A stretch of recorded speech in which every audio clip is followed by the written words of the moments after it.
आजकल social media पर एक वीडियो वायरल हो रहा है जो यूजीसी के नए नियमों से जुड़ी बात कर रहा है। बहुत से लोग इसे देखकर समर्थन कर रहे हैं और कुछ इसके खिलाफ अपनी राय भी दे रहे हैं। इन नियमों का उद्देश्य उच्च शिक्षा में जातिगत भेदभाव को रोकना है। यूजीसी नियम जो आए उनका मकसद ऊंच नीच और भेदभाव को रोकना था, जो बहुत अच्छी बात है। लेकिन जब हम नियमों की गहराई में जाते हैं तो सामान्य वर्गों के मन में जो डर है वो साफ तरीके से देखा जा सकता है।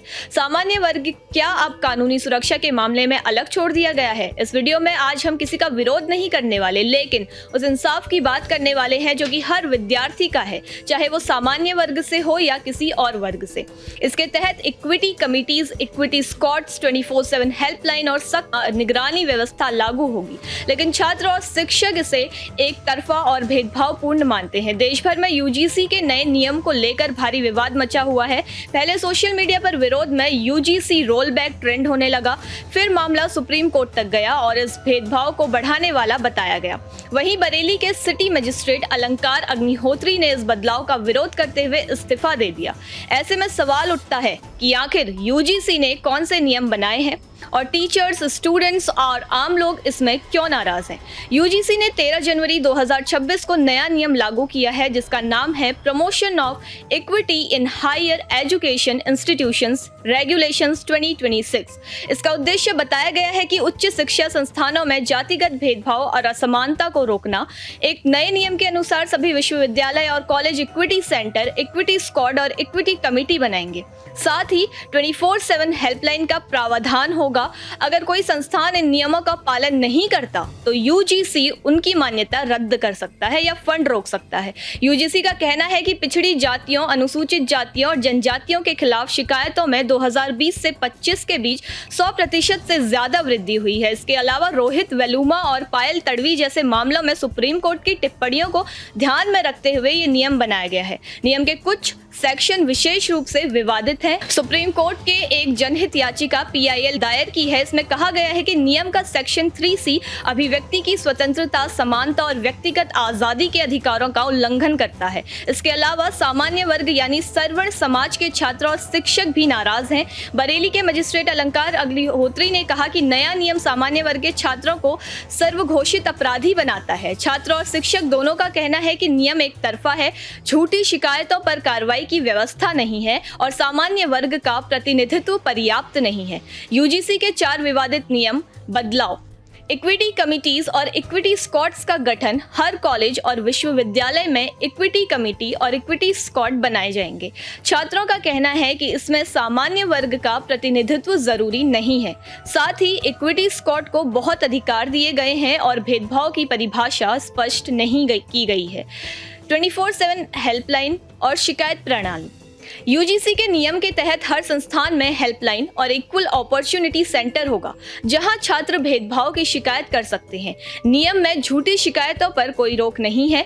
इससे कोई भी छात्र बिना सबूत के आरोप का शिकार हो सकता है और उनका करियर प्रभावित हो सकता है। यूजीसी का कहना है कि ये नियम उच्च शिक्षा में समान अवसर और सुरक्षित माहौल सुनिश्चित करने के लिए जरूरी है। आयोग के अनुसार बिना निगरानी व्यवस्था के पिछड़ी जातियों के खिलाफ भेदभाव रोकना मुश्किल है। यूजीसी ये भी कहता है कि नियम धीरे धीरे लागू होंगे और उद्देश्य सिर्फ समान अवसर और सुरक्षा सुनिश्चित करना है। यूजीसी का नया नियम शिक्षा प्रणाली में समानता और सुरक्षा बढ़ाने का प्रयास है, लेकिन इसके कुछ सेक्शन विवादास्पद हैं। टीचर्स से लेकर स्टूडेंट्स तक सभी इस बात पर चिंतित हैं कि नियम सर्वर्ण छात्रों और शिक्षकों के अधिकारों के खिलाफ तो नहीं जा रहा है। अब देखना होगा कि सुप्रीम कोर्ट में दायर जनहित याचिका के बाद यूजीसी नियम में बदलाव करता है या नहीं। फिलहाल ये मामला शिक्षा जगत में सबसे बड़ा और गर्म चर्चा का विषय बन रहा है। इसका नतीजा क्या होगा? कानून जो है वो ब्लैकमेलिंग के जरिए पनप रहा है। जब एक छात्र को ये पता होगा कि उसकी सिर्फ एक शिकायत करने से, चाहे वो झूठ हो या सच, सामान्य वर्ग के किसी भी व्यक्ति को सजा मिलेगी ही मिलेगी और उस पर खुद पर कोई आंच नहीं आएगी और उस सर्वर्ण छात्र का करियर मिट्टी में मिल जाएगा। ये स्थिति ब्लैकमेलिंग के लिए सबसे उपजाऊ जमीन तैयार करती है। कॉलेज की आंतरिक राजनीति, छात्र संघ के चुनाव या फिर टॉपर छात्रों के बीच होड़ में किसी को भी रास्ते से हटाने के लिए जातिगत भेदभाव का आरोप लगाना सबसे आसान तरीका बन जाएगा।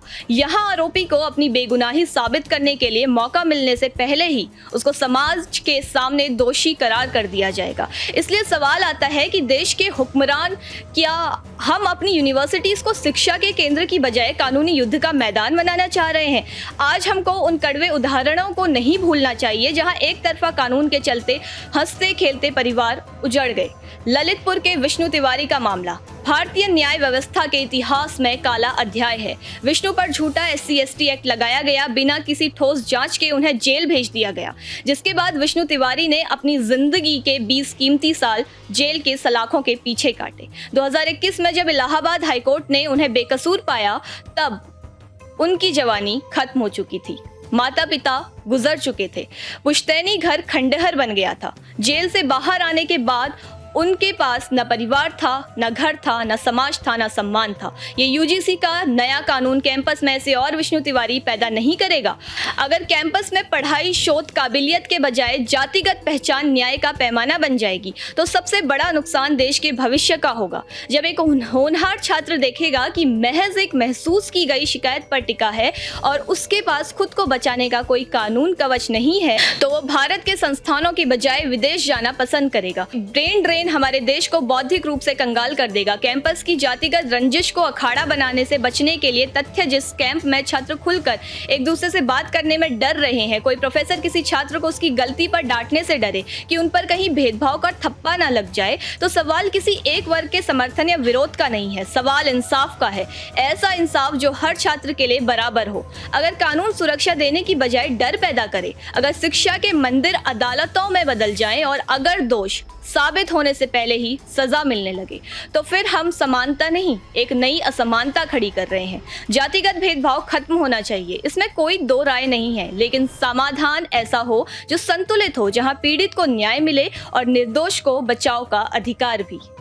लेकिन भारत जैसे लोकतांत्रिक देश में जहां जनता की ताकत अगर एक साथ आ जाए, तो सरकार भी अपना फैसला बदलने के लिए तैयार हो जाती है।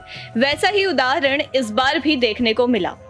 पिछले कई दिनों से भारत के अंदर UGC के द्वारा जारी किए गए नए नियमों पर जिस तरह से समाज के अंदर संवेदनशील घटना होने लगी थी, भारत को एक बनाए रखने की मांग उठने लगी थी। सुप्रीम कोर्ट की नज़र में ये बात पहुंचती है और सुप्रीम कोर्ट ने UGC के नए नियमों को रोक दिया है। सुप्रीम कोर्ट ने गुरुवार को सुनवाई करते हुए UGC के नए नियम पर रोक लगा दी है। कोर्ट ने सुनवाई के लिए 19 मार्च की तारीख तय की है। आइए जानते हैं कि आज की सुनवाई में क्या कुछ नए नियम आए। नियमों को लेकर पूरे देश भर में जबरदस्त विरोध हो रहा था। नए नियमों को चुनौती देने वाली जनहित याचिका पर सुप्रीम कोर्ट ने मुख्य न्यायाधीश जस्टिस सूर्यकांत की अध्यक्षता वाली पीठ के सामने सुनवाई की। अब सुप्रीम कोर्ट ने इस मामले पर सुनवाई करते हुए बड़ा फैसला लिया और UGC के नियम पर फिलहाल रोक लगा दी है। बता दें, 23 जनवरी 2026 को UGC की ओर से उच्च शिक्षा संस्थानों में समानता को बढ़ावा देने के लिए नई गाइडलाइंस को अधिसूचित किया गया था। वकील विष्णु शंकर जैन में जाति आधारित भेदभाव की इस तरह परिभाषा पर रोक लगाने की मांग कर रहा है। कानून ये नहीं मान सकता कि भेदभाव केवल एक विशेष वर्ग के खिलाफ होगा। ये नहीं माना जा सकता है कि भेदभाव केवल एक वर्ग के खिलाफ है। CGI सूर्यकांत, मान लीजिए कि दक्षिण भारत का एक छात्र उत्तर भारत में एडमिशन लेता है या उत्तर का छात्र दक्षिण भारत में एडमिशन लेता है। किसी प्रकार की व्यंग्यात्मक टिप्पणी जो उसके विरुद्ध अपमानजनक हो तथा दोनों पक्षों को उनकी जाति ज्ञात न हो, कौन सा प्रावधान इसे कवर करता है?